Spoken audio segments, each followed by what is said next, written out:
Assalamualaikum warahmatullahi wabarakatuh. Balik lagi ke channel kita belajar bareng yuk. Oke, pada kesempatan kali ini kita bakal ngebahas tentang kerusakan perkerasan jalan.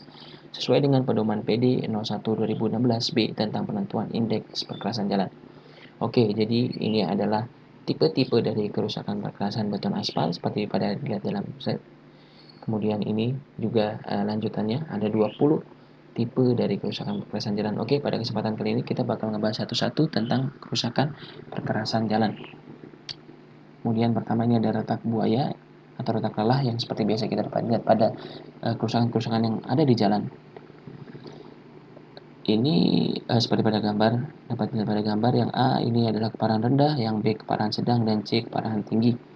Oke, retak buaya, kulit buaya atau retak lelah merupakan rangkaian retak saling berhubungan pada permukaan lapis beton aspal sebagai akibat keruntuhan lelah oleh beban kendaraan yang berulang. Retak dimulai dari dasar lapis beton aspal atau dasar lapis fondasi distabilisasi yang akibat beban roda kendaraan. Pada dasar lapis tersebut terjadi tegangan atau regangan tarik yang besar. Selanjutnya, retak merambat ke permukaan perkerasan dan berbentuk retak-retak memanjang yang sejajar. Akibat beban kendaraan yang berulang yang terus-menerus, retak menjadi sering berhubungan dan membentuk kotak-kotak dengan sudut tajam yang menyerupai pola kawat kandang ayam atau pola kulit buaya. Pada sisi terpanjang, kotak-kotak umumnya mempunyai ukuran kurang dari 0,5 meter. Retak kulit buaya terjadi hanya pada bagian perkerasan yang menerima beban berulang, yaitu pada jejak roda. Tipikal retak yang terjadi pada permukaan yang tidak terkena beban berulang disebut retak blok dan dikategorikan sebagai kerusakan yang tidak terkait dengan beban lalu lintas. Cara penghitungannya, retak buaya diukur dalam meter persegi luas permukaan yang mengalami retak. Kesulitan utama dalam mengukur retak kulit buaya adalah apabila pada satu daerah retak terdapat 2 atau 3 tingkat keparahan. Apabila tingkat keparahan tersebut dapat diidentifikasi dengan mudah, maka untuk tiap tingkat keparahan, retak diukur dan dicatat secara terpisah. Apabila tingkat keparahan sulit dipisahkan, maka seluruh retak dinilai dari yang mempunyai tingkat keparahan tertinggi. Apabila retak kulit buaya dan alur terjadi pada daerah yang sama, maka masing-masing kerusakan dicatat secara terpisah menurut tingkat keparahan kerusakannya. Kemudian tingkat kerusakan selanjutnya ada kegemukan atau bleeding. Seperti pada dilihat pada gambar, untuk yang A kerusakan rendah, B kerusakan keparahan sedang, dan C kegemukan keparahan tinggi. Deskripsinya, kegemukan adalah kondisi permukaan perkerasan yang mengandung film aspal yang mengkilap menyerupai kaca memantulkan sinar dan kadang-kadang sangat lengket. Kegemukan merupakan akibat kandungan aspal keras atau tar dalam campuran yang terlalu tinggi. Aspal penutup sambungan yang terlalu banyak atau rongga dalam campuran yang terlalu rendah atau gabungan faktor-faktor tersebut. Kegemukan terjadi apabila pada cuaca panas, aspal memenuhi rongga dan kemudian mengembang ke permukaan perkerasan. Karena pada saat cuaca dingin, aspal tidak kembali ke dalam perkerasan, maka aspal atau tar akan terakumulasi pada permukaan. Cara perhitungannya, kegemukan diukur dalam meter persegi luas permukaan yang mengalami kegemukan. Apabila pada satu lokasi terjadi kegemukan atau pengausan agregat, maka yang dicatat cukup salah satu saja. Kemudian ada retak blok, seperti dapat dilihat contohnya pada gambar. Retak blok merupakan retak saling berhubungan yang membagi permukaan menjadi kotak-kotak berbentuk hampir bujur sangkar. Ukuran kotak berkisar antara 0,3 meter x 0,3 meter sampai 3 meter x 3 meter. Retak blok utamanya disebabkan oleh penyusutan lapis beraspal serta siklus temperatur dalam satu hari yang menghasilkan siklus tegangan atau regangan. Retak blok tidak termasuk kerusakan yang terkait dengan beban. Retak blok umumnya terjadi karena aspal telah mengeras. Retak blok biasanya terjadi pada permukaan perkerasan yang luas, namun kadang-kadang terjadi hanya pada bagian perkerasan yang tidak dilewati lalu lintas. Retak blok berbeda dengan retak kulit buaya yang mana retak kulit buaya berbentuk kotak-kotak lebih kecil serta mempunyai sudut tajam. Retak kulit buaya disebabkan oleh beban berulang hingga dijumpai hanya pada jejak roda. Cara perhitungan retak blok yaitu dalam meter persegi per luas permukaan yang mengalami retak blok. Retak blok pada suatu lokasi biasanya terjadi dengan satu tingkat keparahan. Namun apabila dalam satu lokasi terdapat retak blok yang mempunyai tingkat keparahan yang berbeda dan mudah diidentifikasi, maka retak blok harus dicatat secara terpisah menurut tingkat keparahan kerusakannya. Jembul. atau jembul dan lekukan. Contohnya bisa dilihat seperti pada gambar. Jembul merupakan peninggian kecil dan setempat pada permukaan perkerasan. Jembul dibedakan dari sungkur atau shofts yang disebabkan oleh perkerasan yang tidak stabil. Penyebabnya adalah pelengkungan ke atas atau pelengkungan ke bawah pelat beton di bawah lapis beraspal. Pada kasus lapis tambah dengan beton aspal pada perkerasan kaku, pengembangan salju atau frost heave misalnya pada saat pembukaan lensa es, dan C. infiltrasi pada penumbukan bahan ke dalam letak yang dikombinasikan dengan beban kendaraan atau kadang-kadang disebut tinting. Lekukan merupakan penurunan kecil dan kasar pada permukaan beton aspal. Apabila jembul terjadi dalam arah yang tegak lurus arah lalu lintas dan satu sama lain berjarak kurang dari 3 meter, maka jembul disebut keriting. Apabila distorsi dan pergerakan displacement terjadi pada permukaan perkerasan yang luas hingga menimbulkan penurunan yang besar atau panjang yang kedua-duanya, maka kerusakan tersebut dicatat sebagai pemuaian. Keriting atau corrugation seperti dapat dilihat pada gambar, keriting ini yang A pada tingkat keparahan kecil, yang B sedang, dan C tinggi. Keriting dikenal dengan papan cucian atau washboarding, merupakan seri punggung dan lembah yang jaraknya berdekatan, biasanya kurang dari 3 meter dan terjadi cukup beraturan. Punggung dan lembah mempunyai arah yang tegak lurus terhadap arah lalu lintas. Penyebabnya adalah lalu lintas yang dikombinasikan dengan lapis beraspal atau lapis fondasi yang tidak stabil. Cara perhitungannya, keriting diukur dalam meter panjang, luas permukaan yang keriting.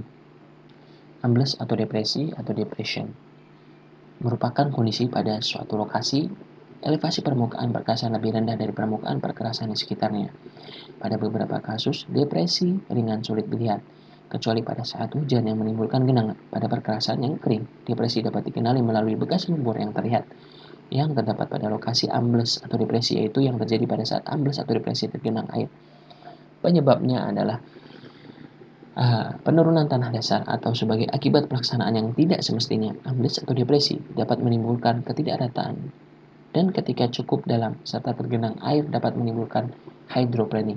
Nah, hydroplaning ini cukup berbahaya ya bagi para pengguna jalan atau para pengguna kendaraan, karena hydroplaning ini seakan-akan kendaraan berada pada lapis perkerasan yang mana sebenarnya pertemuan antara ban dengan lapis perkerasan diantaranya itu adalah adanya genangan air di atas permukaan perkerasan sehingga dapat mengakibatkan kendaraan tergelincir. Oleh karena itu disarankan apabila terjadi genangan air pada permukaan jalan, diharapkan para pengguna jalan bisa menurunkan kecepatan kendaraannya sehingga tidak terjadi gelincir. Kendaraan tidak mengalami tergelincir seperti itu. Cara perhitungannya diukur dalam meter persegi luas permukaan yang mengalami ambles atau depresi. Tingkat keparahannya untuk rendah, kedalamannya adalah antara 13 mm sampai 25 mm. Untuk tingkat keparahan sedang, kedalamannya antara 25 mm sampai 50 meter, dan tingkat keparahan yang tinggi, kedalamannya lebih dari 50 mm seperti dapat dilihat pada gambar. Kemudian ada retak tepi atau edge cracking, yaitu retak yang sejajar dengan tepi perkerasan dan biasanya terjadi sekitar 0,3 meter sampai 0,5 meter dari tepi luar perkerasan. Penyebabnya oleh beban kendaraan dan dapat ditimbulkan oleh pelepasan lapis fondasi atas atau tanah dasar. Cara perhitungannya, retak tepi diukur dalam meter panjang. Tingkat keparahannya rendah. Retak dengan keparahan yang ringan atau sedang yang tidak disertai dengan pelepasan butir. Untuk tingkat keparahan sedang, retak dengan keparahan sedang yang disertai dengan pelepasan butir ringan. Kemudian tingkat keparahan yang tinggi, yaitu kehancuran atau pelepasan butir parah pada sepanjang tepi perkerasan. Retak refleksi sambungan atau joint reflection cracking, yaitu mencakup retak yang terjadi pada lapis beton aspal yang dihampar pada permukaan perkerasan kaku bersambung. Tidak mencakup retak refleksi yang berasal dari lapis fondasi lain yang distabilisasi, misal yang distabilisasi dengan semen atau kapur. Penyebabnya, retak refleksi diakibatkan oleh pergerakan pelat kaku yang ditimbulkan oleh perubahan temperatur atau kadar air pada pelat beton. Meskipun kerusakan ini tidak terkait dengan beban, namun beban kendaraan dapat menghancurkan beton aspal di sekitar retak. Apabila di sepanjang retak beton aspal terpecah-pecah atau fragmented, maka retak dinyatakan mengalami gompal. Informasi tentang dimensi plat beton di bawah beton aspal dapat membantu dalam mengidentifikasi retak refleksi. Cara penghitungannya, retak refleksi sambungan diukur dalam meter panjang. Untuk setiap tingkat keparahan, panjang masing-masing bagian retak harus dicatat terpisah. Misal, retak refleksi panjangnya 15 meter dapat terdiri dari beberapa bagian retak dengan tingkat keparahan yang berbeda. Antara lain, 3 meter mempunyai tingkat keparahan tinggi. Nah, ini untuk tingkat keparahannya. Untuk keparahan yang rendah, ini retak tanpa penyumbat dengan lebar kurang dari 10 mm atau retak dengan penyumbat berapapun lebarnya, atau bahan penyumbat dalam kondisi yang baik seperti gambar A. Untuk tingkat keparahan sedang, bila retak mempunyai kondisi salah satu kondisi sebagai berikut: retak tidak tersumbat dengan lebar sama dengan atau lebih dari 10 meter dan lebih kecil dari 75 mm. Retak tidak tersumbat dengan lebar lebih kecil atau sama dengan 75 mm disertai pada sekitar lokasi retak refleksi terdapat retak sekunder dengan tingkat keparahan rendah atau retak yang terisi atau tersumbat dengan berapapun lebarnya, serta pada sekitar lokasi retak refleksi terdapat retak sekunder dengan tingkat keparahan yang rendah. Untuk tingkat keparahan yang tinggi, bila retak mempunyai salah satu kondisi sebagai berikut: retak berapapun lebarnya yang dikelilingi oleh retak sekunder dengan tingkat keparahan yang sedang atau tinggi, retak yang tidak tersumbat dengan lebar lebih dari 75 mm atau retak berapapun lebarnya sekitar 100 mm. Bagian perkerasan di sekitar retak mengalami pelepasan butir parah atau hancur. Penurunan lajur atau bahu. Penurunan lajur atau bahu merupakan perbedaan elevasi permukaan bagian tepi perkerasan dengan permukaan bahu. Penyebabnya diakibatkan oleh erosi atau penurunan bahu atau pelaksanaan pembangunan yang tidak memperhatikan ketinggian perkerasan dan bahu. Cara perhitungannya, penurunan lajur atau bahu diukur dalam meter panjang. Tingkat keparahan rendah, permukaan ketinggian antara perkerasan dan bahu adalah antara 25 mm dan 50 mm seperti pada gambar A. Untuk tingkat keparahan sedang, perbedaan ketinggian antara perkerasan dan bahu antara 50 mm dan 100 mm. Untuk tingkat keparahan tinggi, perbedaan ketinggian antara perkerasan dan bahu adalah lebih dari 100 mm. Retak memanjang dan merintang, bukan retak refleksi, merupakan retak yang sejajar dengan sumbu jalan atau arah penghamparan. Cara perhitungannya, retak memanjang dan retak melintang diukur dalam meter panjang. Panjang retak harus dicatat menurut tingkat keparahan kerusakannya. Apabila seluruh panjang retak tidak mempunyai keparahan yang sama, maka setiap bagian retak yang mempunyai keparahan berbeda harus dicatat terpisah. Penyebabnya antara lain: A. Pembentukan sambungan memanjang yang kurang baik. B. Penyusutan lapisan beton aspal yang diakibatkan oleh temperatur yang rendah atau penuaan aspal atau siklus temperatur harian atau gabungan dari faktor-faktor tersebut. C. Retak refleksi atau retak pada bagian di bawah lapis permukaan termasuk retak pada plat kaku tetapi bukan sambungan plat kaku. Retak melintang merupakan retak yang terjadi pada arah lebar perkerasan dan hampir tegak lurus sumbu jalan atau arah penghamparan. Retak melintang biasanya tidak terkait dengan bahan. Retak refleksi sambungan tingkat keparahan rendah, retak tidak tersumbat yang memiliki kondisi sebagai berikut, yaitu retak tidak tersumbat dengan lebar kurang dari 10 mm atau retak tersumbat berapapun lebarnya. Bahan penyumbatan dalam kondisi yang baik seperti pada gambar A. Kemudian tingkat keparahan sedang, bila retak mempunyai salah satu kondisi sebagai berikut: retak tidak tersumbat dengan lebar sama dengan atau lebih dari 10 meter dan lebih kecil dari 75 mm. Retak tidak tersumbat dengan lebar lebih dari atau sama dengan 75 mm, serta di sekitar retak refleksi terdapat retak sekunder acak dengan tingkat keparahan rendah. Untuk tingkat keparahan tinggi, bila retak mempunyai salah satu kondisi sebagai berikut, yaitu retak tersumbat atau tidak tersumbat berapapun lebarnya yang dikelilingi oleh retak sekunder acak dengan keparahan yang sedang atau tinggi.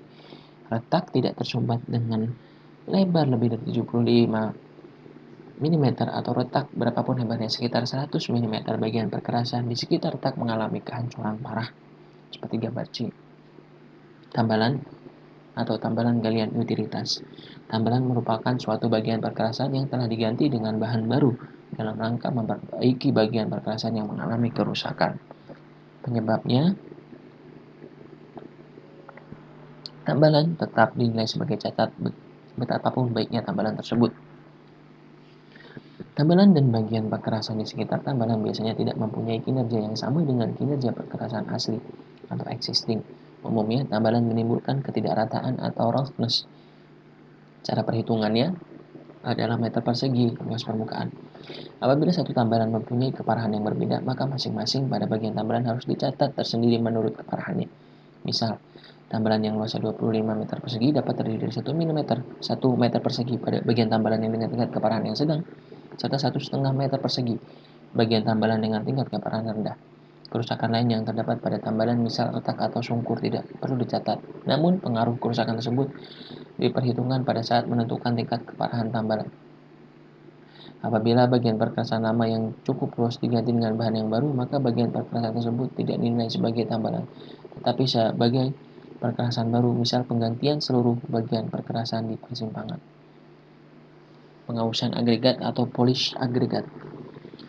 Kerusakan ini merupakan akibat aplikasi lalu lintas berulang. Pengausan agregat dinilai terjadi apabila pengamatan mendalam menunjukkan bahwa porsi agregat yang menonjol di atas permukaan perkerasan terlalu sedikit, atau pada permukaan perkerasan tidak terdapat partikel agregat yang kasar atau bersudut untuk menghasilkan tahanan gesek. Apabila agregat pada permukaan perkerasan tidak terasa halus, maka adhesi antara permukaan perkerasan dengan permukaan ban akan sangat berkurang. Apabila porsi agregat yang menonjol ke permukaan sedikit, maka tekstur permukaan perkerasan tidak mempunyai pengaruh yang besar terhadap pengurangan kecepatan. Pengausan agregat perlu dicatat apabila pengamatan mendalam menunjukkan bahwa agregat yang menonjol ke permukaan porsinya dapat diabaikan dan permukaan perkerasan terasa halus bila diraba. Jenis kerusakan ini dapat diketahui apabila hasil pengujian kekesatan menunjukkan nilai yang rendah atau nilai yang sangat menurun dari nilai sebelumnya. Cara penghitungannya, pengausan agregat diukur dalam meter persegi luas permukaan yang mengalami pengausan. Apabila pada suatu lokasi dijumpai pengausan agregat dan kegemukan dicatat, maka pengausan agregat tidak perlu dicatat. Tingkat keparahan. Meskipun tidak terdapat batasan tingkat keparahan, namun tingkat keparahan pengausan agregat pada unit sampel dapat diketahui dengan cara meraba permukaan perkerasan, yaitu permukaan perkerasan yang terasa halus, menunjukkan bahwa pada agregat telah terjadi pengausan. Kemudian jenis kerusakan lubang seperti dapat dilihat pada gambar.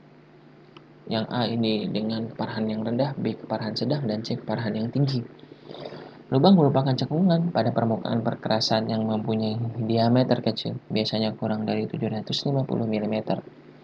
Lubang umumnya mempunyai sudut yang tajam dan dinding bagian atas yang tegak.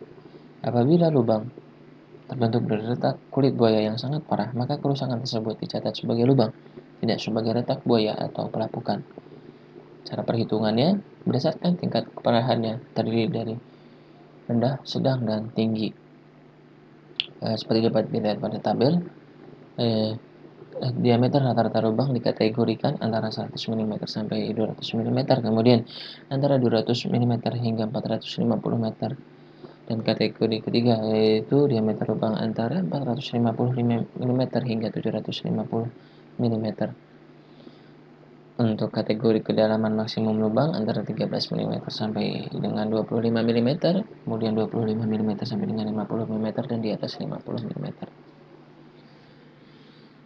Nah, ini untuk tingkat keparahannya didasarkan oleh diameter dan kedalaman. Kemudian apabila diameter lubang lebih dari 750 mm, maka lubang harus diukur dalam meter persegi dan kemudian dibagi dengan 0,5 meter persegi, yaitu untuk menentukan jumlah ekuivalen jumlah lubang, sehingga apabila diameternya sudah lebih dari 750 mm, diameter lubang sudah lebih dari 750 meter, maka harus dihitung luasan lubang tersebut kemudian dibagi 0,5 meter persegi sehingga diperoleh jumlah lubang. Karena apabila sudah 700 lebih dari 750 mm, maka sudah terhitung lebih dari satu jumlah lubangnya, seperti itu. Apabila kedalaman lubang adalah 25 mm atau lebih kecil, maka lubang dinilai mempunyai tingkat keparahan sedang. Apabila kedalaman lubang lebih dari 25 mm, maka lubang dinilai memiliki tingkat keparahan tinggi. Persilangan kereta api atau retro. railroad crossing. Seperti dapat dilihat pada gambar. Kemudian kerusakan pada persilangan rel kereta api mempunyai bentuk depresi atau jebol di sekitar atau antara rel, atau kedua-duanya. Cara perhitungannya diukur dalam meter persegi luas permukaan. Apabila persilangan tidak menimbulkan gangguan kenyamanan, maka persilangan tersebut tidak perlu dicatat.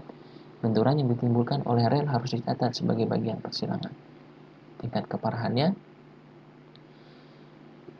seperti pada gambar. Kemudian kerusakan alur atau routing. Alur merupakan depresi permukaan pada jejak roda kendaraan. Di sepanjang sisi alur dapat terjadi peninggian. Pada beberapa kasus, alur hanya dapat dilihat setelah hujan, yaitu apabila alur tergenang air. Penyebabnya adalah deformasi permanen pada lapis perkerasan atau tanah dasar, yang biasanya disebabkan konsolidasi atau pergerakan lateral bahan perkerasan akibat beban kendaraan. Cara penghitungannya, alur diukur dalam meter persegi luas permukaan menurut tingkat keparahan kerusakannya. Kedalaman alur rata-rata dihitung berdasarkan beberapa hasil pengukuran kedalaman alur dengan mistar yang dipasang melintang. Untuk tingkat keparahan kerusakan alur ini, untuk yang rendah kedalamannya antara 6 sampai 13 mm, kemudian tingkat keparahan sedang antara 13 mm sampai dengan 25 mm, kemudian untuk tingkat keparahan tinggi di atas 25 mm. Sungkur atau shoving merupakan perubahan bentuk longitudinal lapisan permukaan yang permanen dan setempat sebagai akibat beban kendaraan. Pada saat beban kendaraan mendorong lapis permukaan, maka pada lapis permukaan akan terjadi gelombang yang pendek. Penyebabnya adalah terjadi pada campuran beraspal yang tidak stabil, misal campuran yang menggunakan aspal cair atau aspal emulsi. Sungkur juga dapat terjadi pada lapis beton aspal yang berbatasan dengan perkerasan kaku, yaitu pada saat plat kaku memanjang sehingga mendorong lapis beraspal. Cara penghitungannya, sungkur diukur dalam meter persegi luas permukaan. Sungkur yang terjadi pada tambalan tidak dicatat tetapi ditinjau pengaruhnya terhadap keparahan tambalan. Tingkat keparahan seperti dapat dilihat pada slide. Kemudian retak slip atau slippage. Cracking. Retak slip merupakan retak yang menyerupai bulan sabit atau bulan setengah bulat, biasanya melintang arah lalu lintas. Penyebabnya, retak slip terjadi pada saat kendaraan direm atau berbelok yang mengakibatkan lapis permukaan terdorong atau mengalami perubahan bentuk. Retak slip biasanya terjadi pada lapisan permukaan yang kurang terikat dengan lapis bawahnya.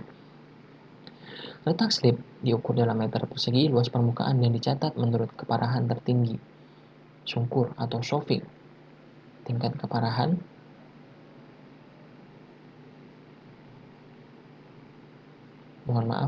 ini retak slip masih tingkat keparahan rendah bila lebar rata-rata retak kurang dari 10 mm.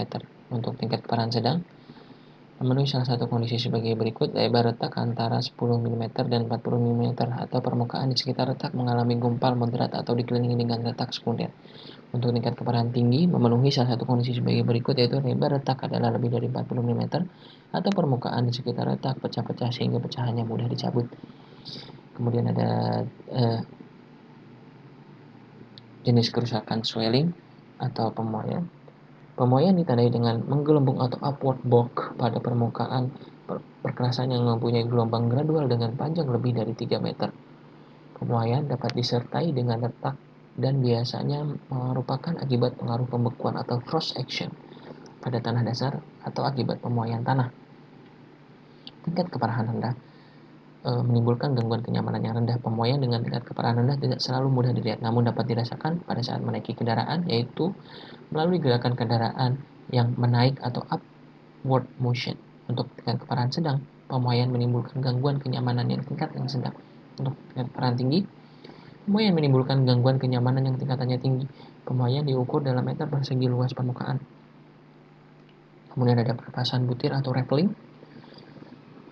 Pelepasan butir merupakan fenomena tercabutnya butir-butir agregat kasar. Pelepasan butir dapat diakibatkan oleh kandungan aspal yang rendah, campuran yang kurang baik, pemadatan yang kurang, segregasi, atau pengelupasan aspal. Tingkat keparahannya yang dimaksud agregat kasar pada pedoman ini adalah agregat kasar yang dominan pada campuran beraspal, sedangkan gugus agregat menunjuk kepada kejadian hilangnya butir-butir agregat kasar yang berdampingan.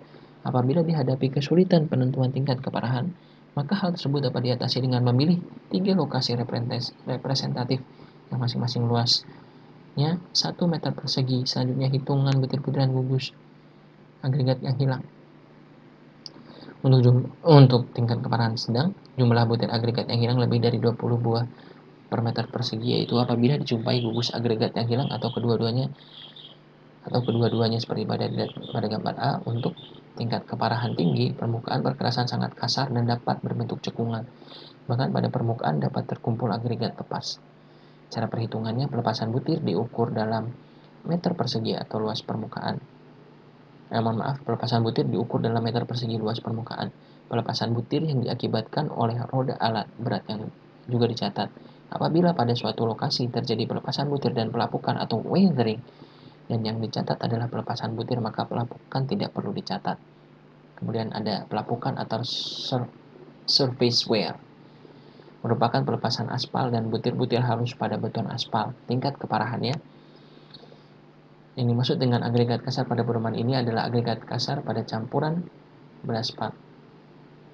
Butir-butir agregat kasar yang hilang dimaksud sebagai pelepasan butir. Pelapukan biasanya diakibatkan oleh oksidasi, pemadatan yang kurang baik, kandungan aspal yang rendah, pasir alam yang terlalu banyak, erosi oleh air dan lalu lintas. Pelapukan terjadi lebih cepat pada daerah yang mempunyai radiasi sinar matahari yang tinggi.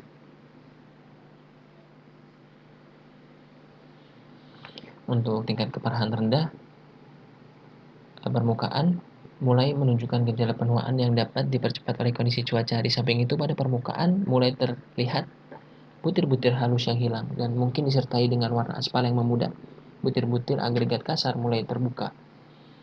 Perkerasan mungkin masih relatif baru, misal sekitar 6 bulan. Untuk tingkat keparahan sedang, permukaan mengalami kehilangan butir-butir halus yang nyata dan sisi-sisi agregat kasar terbuka pada seperempat bagian sisi terpanjang. Untuk tingkat keparahan tinggi, sisi agregat kasar terbuka pada lebih dari seperempat bagian sisi terpanjang. Cara penghitungannya, pelapukan diukur dalam meter persegi luas permukaan. Apabila pada suatu lokasi terjadi pelepasan butir dan pelapukan, dan yang dicatat adalah pelepasan butir dengan sedang atau tinggi, maka pelapukan tidak perlu dicatat. Oke, itu dia video kita kali ini. Semoga bisa bermanfaat. Jangan lupa like, komen, dan subscribe. Dan semoga sukses dan sehat selalu untuk kita semua. Amin, amin ya robbal alamin. Terima kasih. Wassalamualaikum warahmatullahi wabarakatuh.